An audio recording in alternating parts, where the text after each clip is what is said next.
હવે નાની મોટી ચીજવસ્તુઓને પણ છોડી રહ્યા નથી. સુરતના કાપોદ્રા વિસ્તારમાં એક વિચિત્ર કહી શકાય તેવી ચોરીની ઘટના સામે આવી છે, જેમાં કોઈ કિંમતી ઘરેણાં કે રોકડા નહીં પરંતુ રોજિંદા વપરાશના દૂધની ચોરી થઈ રહી છે, અને એ પણ એક સગીર દ્વારા ચોરી કરવામાં આવતી હોવાનું સીસીટીવીમાં કેદ થયું છે. કાપોદ્રા વિસ્તારમાં આવેલી માધવ મિલ્ક પેલેસ નામની એક ડેરીના સંચાલક છેલ્લા ઘણા સમયથી પરેશાન હતા. દરરોજ વહેલી સવારે જ્યારે દૂધની કંપની દ્વારા દુકાન બહાર દૂધના કેરેટ મૂકવામાં આવતા હતા, ત્યારે તેમાંથી દૂધની બોટલો ઓછી જોવા મળતી હતી. અજાણ્યો કિશોર વહેલી સવારે અંધારાનો લાભ લઈ શાંતિથી આવતો અને દૂધના ભરેલા કેરેટમાંથી નજર ચૂકવીને બોટલો ચોરી જતો હતો.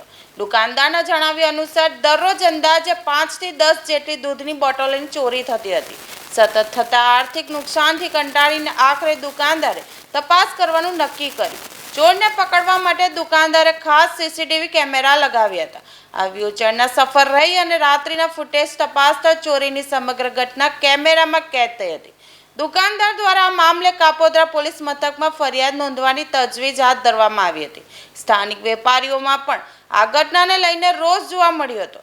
વહેલી સવારે પોલીસ પેટ્રોલિંગ વધારવાની માંગ ઉઠી છે.